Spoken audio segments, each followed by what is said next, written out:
who have planned this. It's all planned. Now, why they planned this, I don't know.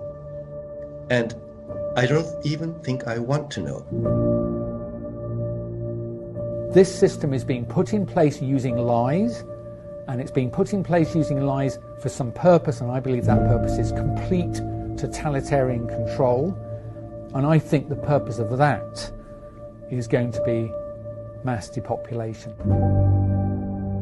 One of our problems here is the assumption that this is like every other vaccine we've ever seen, and it's not.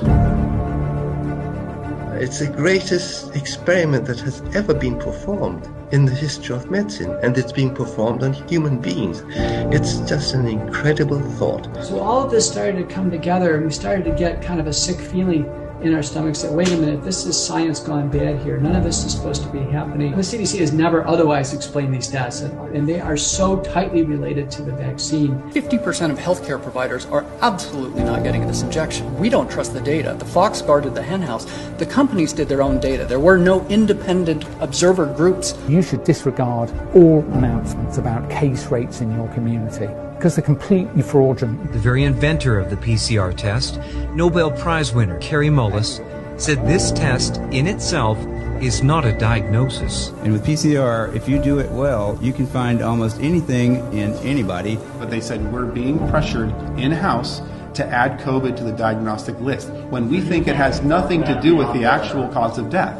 As a physician, I received an email last week from the Department of Health coaching me on how to fill out death certificates. It's another level now of criminality. There's a lot of other doctors who feel the same way. Well, they're too frightened to speak up. And as soon as that happens, a notification, and you're in the front of the medical board. Dr. Robert Malone is a vaccine expert. He is the inventor of mRNA technology. He's undergone systematic attack. His history is literally being erased online. These fact-checking groups, for example, factcheck.org, they're funded by an organization that holds over $1.8 billion of stock in a vaccine company. Once I was censored, I feel like I've kind of gone into this other world. And now I'm surrounded by people that it's kind of normal to have their work talked about in a strange way. Sent me there to cover the COVID treatments at that hospital.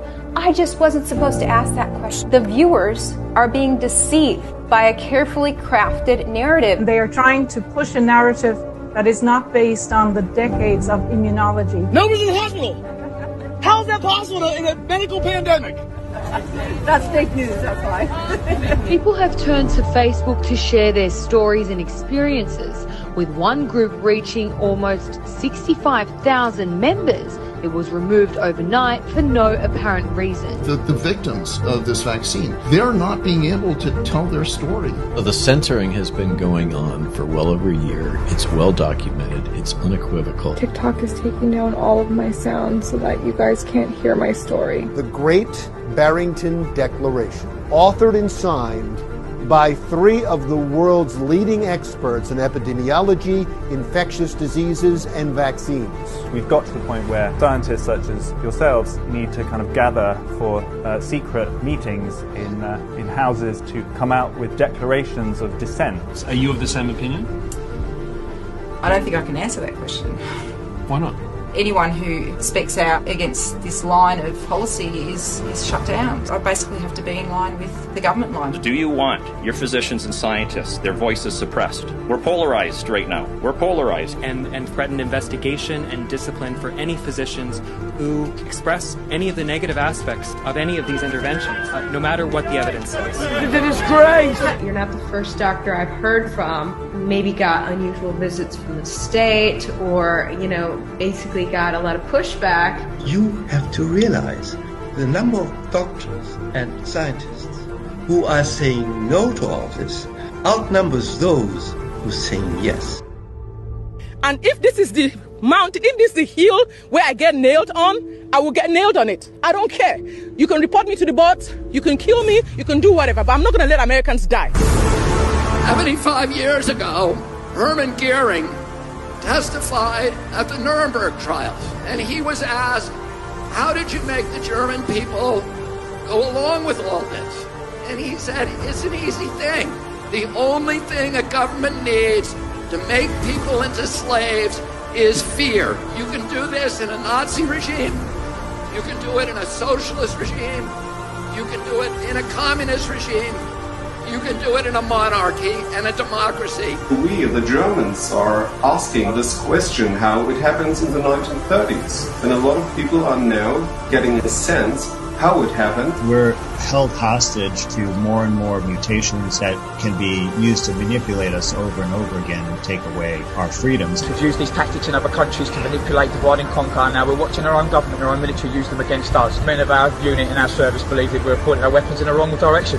This time now the tyranny is against us and our people, and we can't see it because it's on our home soil where it's never been before. We need to start looking at ourselves as officers and thinking, is what I'm doing right? You don't get to just say, I'm following orders. And if that costs you your job, so be it. At least you'll be able to look at yourself in the mirror at night. They start enforcing the communist state through the vaccine passport. Please, Australia, do not move to any goalpost. The second you do, they start to build the fascist state. In Australia, people have had it too good for too long, and they see these communist countries and they think there's no way that could happen here. We are the most locked down country in the world. There's over 50,000 people here! Massive protest. The media said it was only 3,500 people. What we saw today were 3,500 very selfish bullfits. The mainstream media is never, ever going to be on our side because they are owned and controlled by the very people we're fighting against. Stand the fuck up. Don't be the reason why our future generations look back and think, where the heck were they? This is the time. There is not going to be another time unless we shake this down.